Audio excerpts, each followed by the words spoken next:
Maths में हम लोग 10th क्लास का चैप्टर फर्स्ट की एग्जाम्पल कर रहे हैं। चैप्टर फर्स्ट के एग्जाम्पल में मैंने एग्जाम्पल नंबर 4 तक करवा दिया। एग्जाम्पल नंबर 4 तक करवा दिया है। आज एग्जाम्पल नंबर 5 से 11 तक करेंगे, फिर उसके बाद टाइम बचेगा तो नया चैप्टर शुरू करेंगे आज ही, नहीं तो फिर कल शुरू करेंगे। तो मुझे एग्जाम्पल नंबर 5 कराना है। आप बुक ओपन करो। बुक में पेज नंबर 9 पे आपको एग्जाम्पल नंबर 5 दिया है। उसमें क्वेश्चन को पढ़ो, फिर केवल उसमें क्या लिखना है ये मैं आपको बताऊंगा। एक्सरसाइज चैप्टर फर्स्ट का एग्जाम्पल नंबर 5 कर रहे हैं हम लोग।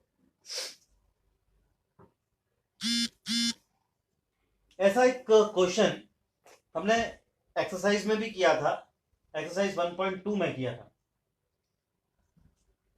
क्वेश्चन में लिखा है consider the numbers 4 raised to power n where n is a natural number.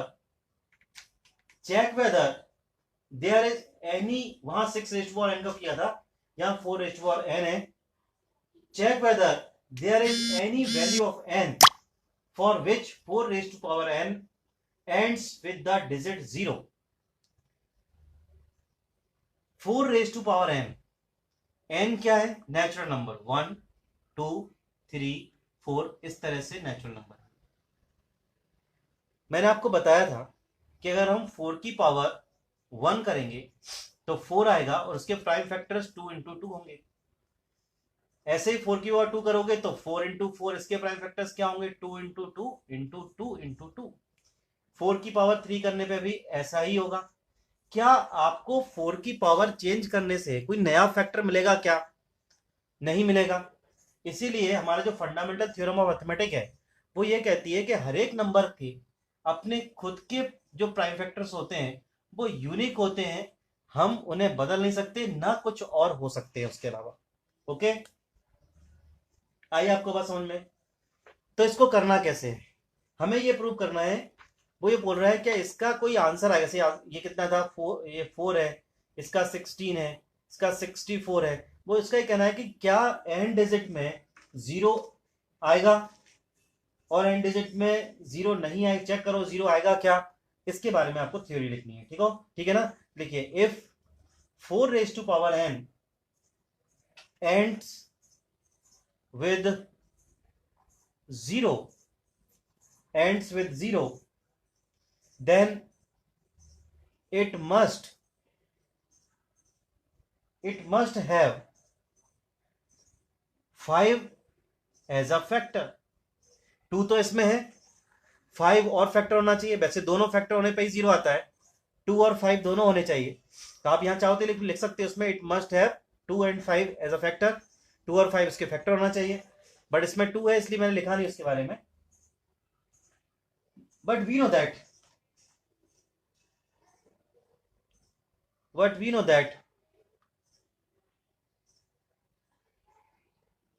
the only prime factors of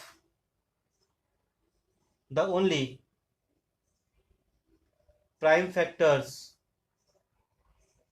of 4 raised to power n, क्या मिले हैं आपको इसके फैक्टर? आर 2, ठीक है।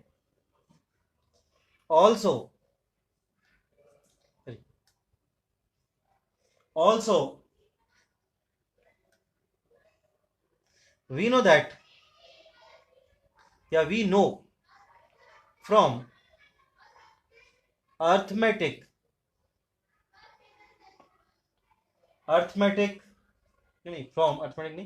from the fundamental theorem of arithmetic, आपकी book में दी है ये,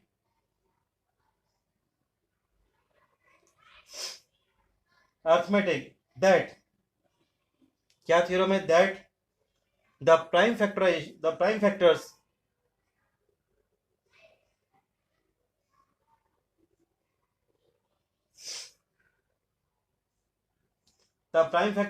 of each number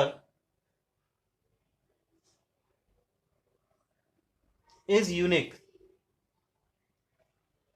यही बात मैंने आपको बताई थी, किसी भी नंबर के प्राइम फैक्टर्स यूनिक होते हैं, उनको बदल नहीं सकते।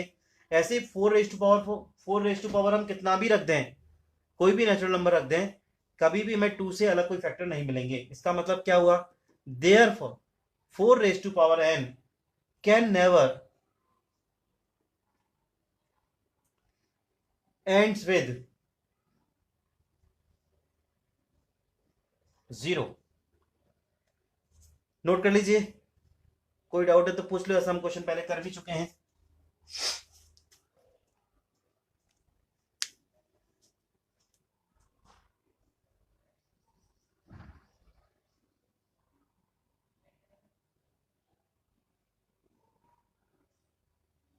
शिवांग तुम कहां चले गए थे बीच में बेटा? इरेगुलर थे।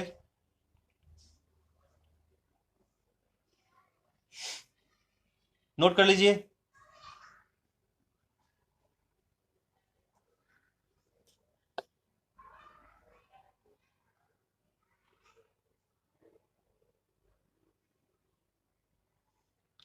नोट हो जाए तो मुझे बताना, फिर मैं नेक्स्ट क्वेश्चन कराऊंगा इसके बाद।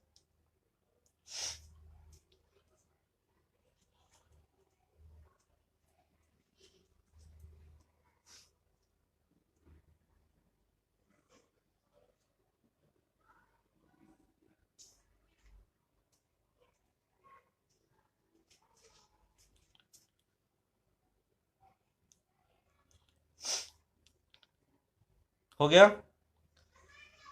समझ में आ गया? चलिए नेक्स्ट।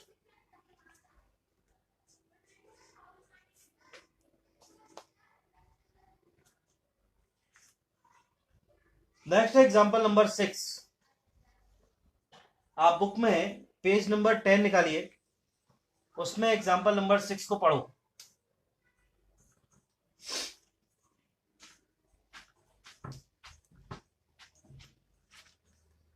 एग्जांपल नंबर 6 में लिखा है, find the LCM and HCF of 6 and 20।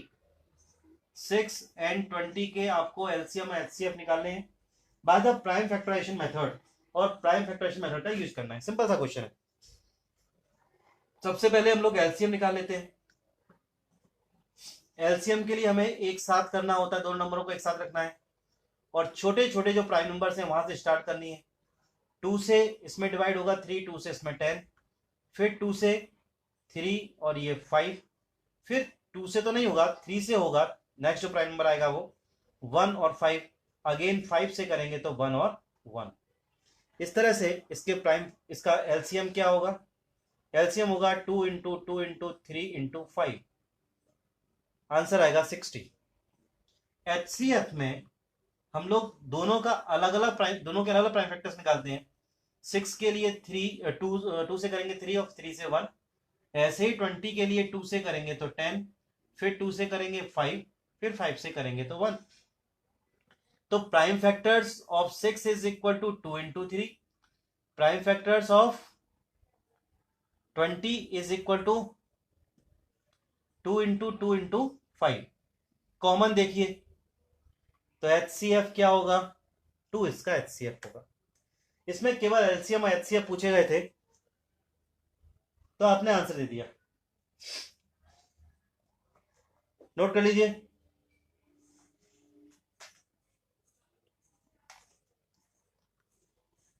Next जो क्वेश्चन है वो एग्जांपल नंबर 7। नोट कर लो इसको आप जल्दी से, पहले फिर 7 कराता हूं मैं। वो भी इसी तरह का है।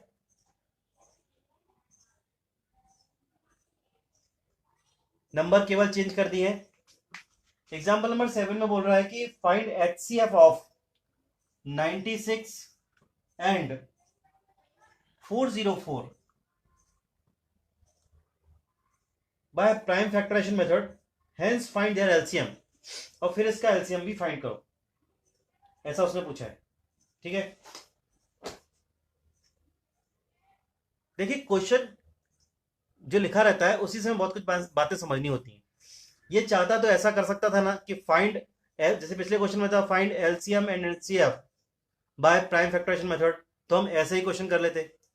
लेकिन उसने बोला कि जो एचसीएफ है उसको तो आप प्राइम फैक्टराइजेशन मेथड से निकालो और फिर एलसीएम फाइंड करो।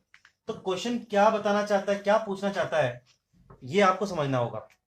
एलसीएम को प्राइम फैक्टराइजेशन से नहीं निकालना है, एचसीएफ को निकालना है। एचसीएफ के लिए 96 के प्राइम फैक्टर निकालिए, 2 से 48, 2 से 24, 2 से फिर 12, फिर 2 से 6, अगेन 2 से 3 और 3 से 1। तो प्राइम फैक्टर्स 96 के क्या हुए, 2 इंटू 2 इंटू 2, कितनी बार, 1 2 3 4 5 और इंटू 3। ऐसे ही 404 के निकालिए, 2 से करोगे 202, फिर 2 से करोगे तो 101। 101 is a prime number, 101 is a prime number, तो 101 से ही होगा 1 टाइम। अब यहां prime factors of 404, 2 into 2 into 101, तो एचसीएफ क्या होगा, कॉमन है एक 2 और एक और 2, तो एचसीएफ हुआ 4। ओके, यहां तक क्वेश्चन का आपने एक पार्ट किया है, नोट कर लीजिए। फिर एलसीएम के बारे में नहीं बोला कि प्राइम फैक्टराइजेशन से करना है, तो हम क्या करेंगे, अगर एलसीएम के बारे में प्राइम फैक्टराइजेशन नहीं यूज करना है तो फिर क्या करेंगे, एलसीएम कैसे निकालेंगे। तो हम लोगों ने एक फॉर्मूला पढ़ा है, HCF multiply LCM is equal to product of given two number. Okay, HCF आपने निकाला अभी 4, multiply LCM is equal to 96 into 404। LCM निकालोगे तो 96 मल्टीप्लाई 404 अपॉन 4 से कैंसिल करोगे 101। अब मल्टीप्लाई कर लीजिए,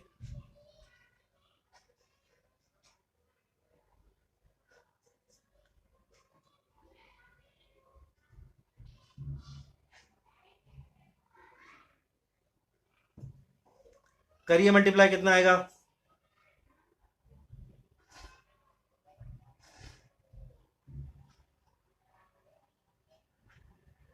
9696, नो सॉरी, सही है, 9696, एलसीएम हुआ 9696। ठीक है, आ गई बात समझ में। Next example number 8।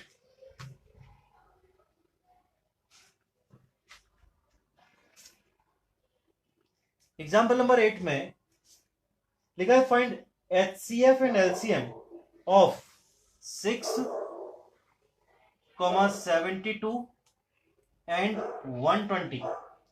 इनका एचसीएफ एलसीएम निकालना using the prime factorization method, दोनों के लिए प्राइम फैक्टराइजेशन मेथड यूज करना है।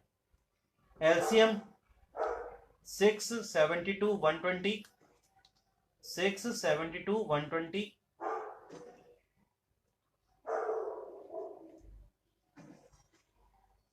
6 से करोगे, सॉरी 2 से करोगे तो 3, 36, 60, फिर 2 से होगा, इसमें नहीं होगा, पहले में 3 वाले 3 नीचे शिफ्ट हो जाएगा, यहाँ पे हो जाएगा 18, यहाँ आएगा 30, फिर आप 2 से करोगे तो 9 और 15, अगेन 2 से नहीं होगा 3 से होगा, तो 1, 3 और 5, फिर 3 से करोगे तो 1, 1, 5 और 5 से करोगे तो 1, 1 एंड 1।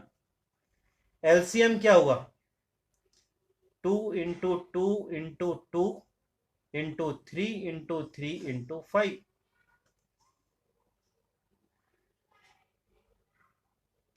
360 इसका एलसीएम आएगा। अब एचसीएफ निकालते हैं। 6 के प्राइम फैक्टर निकालिए पहले। 2 और 3 6 के प्राइम फैक्टर्स आए। दूसरा निकालो 72 के लिए। 2 से करोगे 36, फिर 2 से 18, 2 से 9, अब 3 से 3 और 3 से 1, 120, 2 से 60, फिर 30, फिर 15, फिर 5 और फिर 5 से 1। तो प्राइम फैक्टर 6 के लिए क्या हुआ? 2 और 3। प्राइम फैक्टर्स 72 के लिए क्या बना? 2 into 2 into 2 into 3 into 3। Prime factors 120 के लिए क्या हुए? 2 इंटू 2 इंटू 2 इंटू 3 इंटू 5। अब एचसीएफ के लिए आपको सिर्फ दो ही नंबर कॉमन मिलेंगे, एक तो 2 और दूसरा 3। तो एचसीएफ क्या हुआ? 6। ये हमारा क्वेश्चन है। 360 इसका एलसीएम और एचसीएफ है इसका 6। नोट कर लीजिए।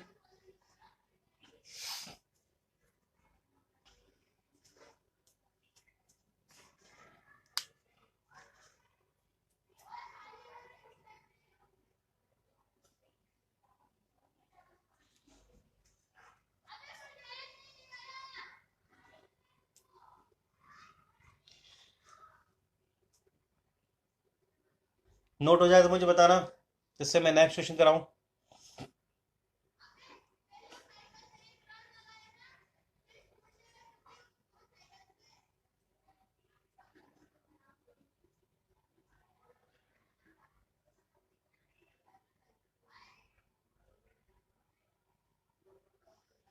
हो गया? चलिए नेक्स्ट क्वेश्चन पे आते हैं।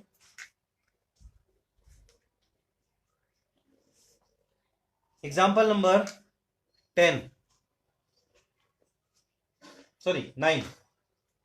एग्जाम्पल 9 में मैंने आपको ये क्वेश्चन होमवर्क में दिया था। इसमें सिर्फ प्राची ने मुझे सॉल्व करके बताया। मैंने √2 और √3 दिए थे। थोड़ा बहुत कभी कभी होमवर्क देता हूं, वो आप कंप्लीट नहीं करते। अभी तो आपका पूरा टाइम है।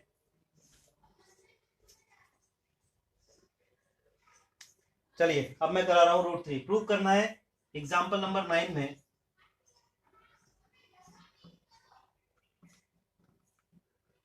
√3 को इरेशनल प्रूव करना है। √3 इरेशनल है, प्रूव करना है। लिखिए, if possible √3 is a rational number. हम मान के चलेंगे कि √3 एक रैशनल नंबर है। इसके लिए √5 में जो क्वेश्चन एक्सरसाइज में मैंने आपको 2 दिन करवाया था, उसी पैटर्न पे चलेगा। अगर ये रैशनल है तो हम इसे केस फॉर्म में ले सकते हैं। √3 को P अपॉन Q की फॉर्म में ले सकते हैं। P और Q क्या है यहां पे? P and Q are integers, लेकिन Q is not equal to 0। एक बात और लिखते हैं हम लोग, no common factor other than 1 के अलावा इसमें कोई कॉमन फैक्टर नहीं होगा, ऐसा हम एज्यूम करके चलते हैं। ओके, क्वेश्चन को सॉल्व करने के लिए हम स्क्वायरिंग बोथ साइड करेंगे। तो √3 का whole square is equal to P square upon Q square आएगा। वही पैटर्न प्रैक्टिस कर लोगे तो आपको बहुत आसान लगेंगे। 3 is equal to P square upon Q square, cross multiplication में P square is equal to 3Q square. तो Q स्क्वायर निकालने के लिए P स्क्वायर अपॉन 3 होगा। यहां पे आप एक थ्योरी लिखते हो, क्योंकि 3 से एग्जैक्टली डिवाइड हो रहा है तब ये Q स्क्वायर आ रहा है। तो आप लिखोगे 3 divides Q square P square, therefore 3 divides P। हमने ये जान लिया कि जो P और Q लिए थे उसमें P में हम 3 से डिवाइड कर सकते हैं। अगर p में 3 से डिवाइड कर सकते हैं तो p इज द फैक्टर और मल्टीपल ऑफ 3, ऐसा होगा। तो हम p को क्या मानेंगे, p is equal to 3r, ये हमने मान लिया, क्योंकि फिर वो 3 का ही मल्टीपल होगा। p की जो वैल्यू होगी वो 3 का मल्टीपल होगा, 3 का मल्टीपल होगा तो हमने उसको 3r ले लिया। अब यहां फिर से स्क्वायरिंग बोथ साइड करेंगे तो क्या आएगा, P square is equal to 3r का whole square. Finally P square is equal to 9r square. एक पी स्क्वायर की वैल्यू आपने क्वेश्चन में पहले लिखी थी, P square is equal to 3q square. तो यहां से पी स्क्वायर की वैल्यू यहां लिख देंगे तो आ जाएगा 3q square is equal to 9r square, ठीक है ना। और अगर आर स्क्वायर निकालोगे तो 3q स्क्वायर अपॉन 9 कैंसिल होगा, आर स्क्वायर की वैल्यू क्या आएगी, आर स्क्वायर की वैल्यू क्या आएगी यहां से, R square is equal to 3q square. आप इतना नोट करो, फिर आगे की बात मैं इसके बाद लिखवाता हूं। नोट करिए, नोट हो जाए तो मुझे बताना।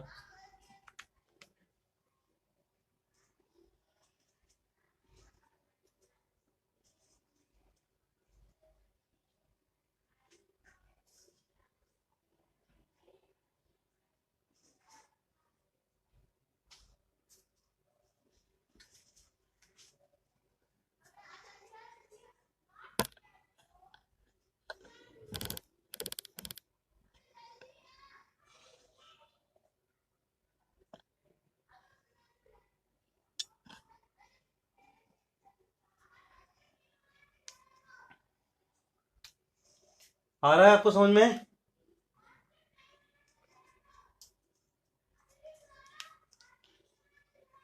हो गया, चलिए। तो R square is equal to 3q square, अगर ऐसा है तो क्या लिख सकते हैं, q square is equal to,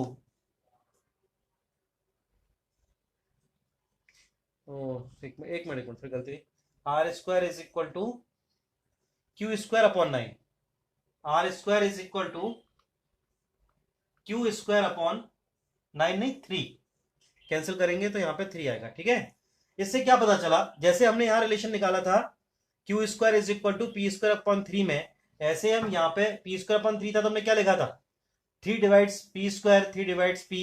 ऐसे यहाँ क्यू स्क्वायर अपॉन 3 है तो क्या लिखेंगे, 3 divides Q square, therefore 3 divides Q. क्या बात समझ में आ गई? एक रिलेशन था ये वाला, दूसरा रिलेशन ये है, P में भी एग्जैक्टली 3 से डिवाइड हो सकता है और Q में भी एग्जैक्टली 3 से डिवाइड हो सकता है, ठीक है ना। तो यहां पे कॉन्ट्रडिक्शन हो गया, जो आपने एज्यूम किया था उस बात को आप प्रूव नहीं कर पाए। आपने एज्यूम किया था कि no common factor other than 1, लेकिन इसमें तो 2 फैक्टर आ गए जो कॉमन भी हैं। 3 एक ऐसा फैक्टर है जिससे P में भी आप डिवाइड कर रहे हो और आप Q में भी डिवाइड कर रहे हो। तो क्या लिखेंगे, लिखिए, थोड़ी सी थ्योरी है।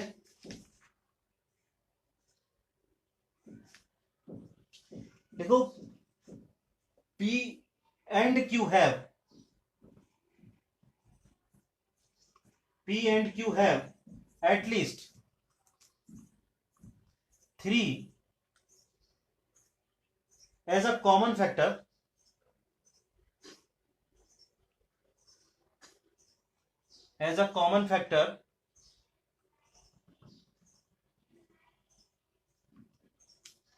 ठीक है। But this contradicts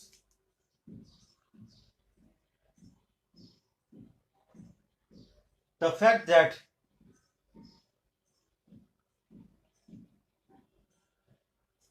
P and Q have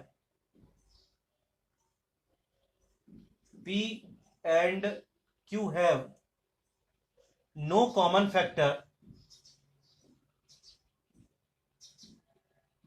other than 1, उससे कॉन्ट्रडिक्शन हो गया. सो आवर assumption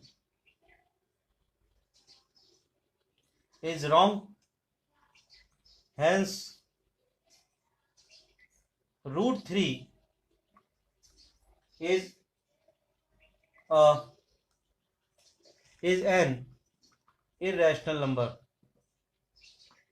ओके, ये पूरी बात लिखनी है आपको लास्ट में.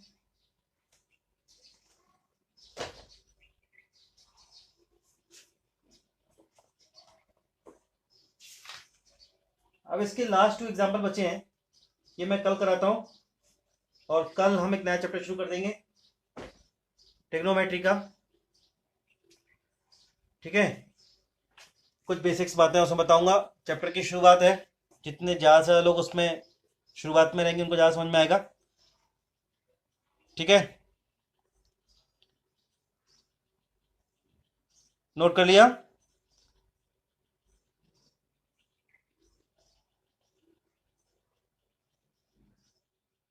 चलिए, ओके.